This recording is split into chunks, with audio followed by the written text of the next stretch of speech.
কি সুন্দর ধান ক্ষেত দেখেন ভাই। এই আমাদের এক হিরো দাঁড়ানো আছে দেখেন নতুন। এই ধান ক্ষেত দেখেন, নতুন ধান। আমরা মাছে ভাতে বাঙালি। এক সময় আমরা মাছ এবং ভাত আমাদের প্রচলিত খাবার ছিল। বর্তমানে হয়ে গেছে মরিচ এবং ভাত।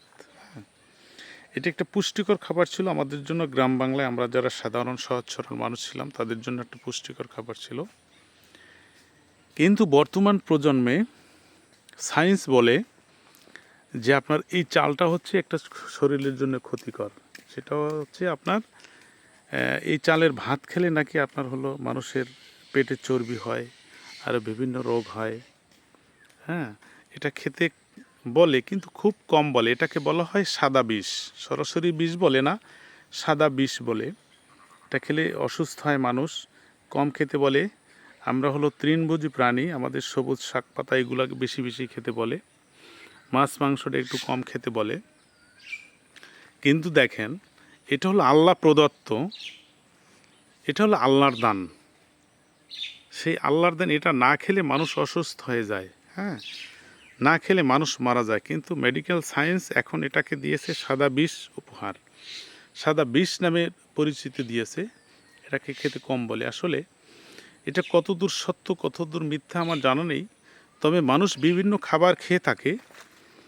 ভাত বলেন, সবুজ শাক পাতা, মাছ মাংস, রুটি বলেন, আরও বিভিন্ন খাবার রয়েছে, এগুলো আমরা খেয়ে থাকি।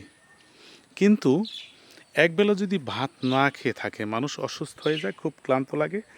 সকল খাবার, বিভিন্ন ধরনের খাবার খেলেও আপনার হলো ভাতটা যদি না খায় মন ভালো লাগে না, মেজাজ ভালো লাগে না, খুব ক্ষুধার্ত, নিজেকে খুব ক্ষুধার্ত মনে হয়।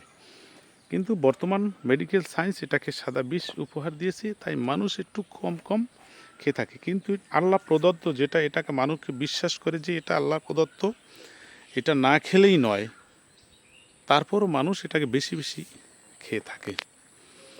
আসলে এটা কি?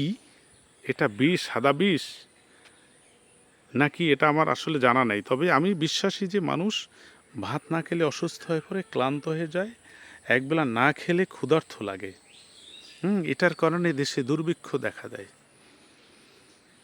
তাই এই ধানটাকে দেখে আমার মনে পড়ল, তাই এজন্য এই মূলত ভিডিওটা করা। দেখেন এই ধান ক্ষেতের উপর পাখি উঠতেছে, এই জন্য।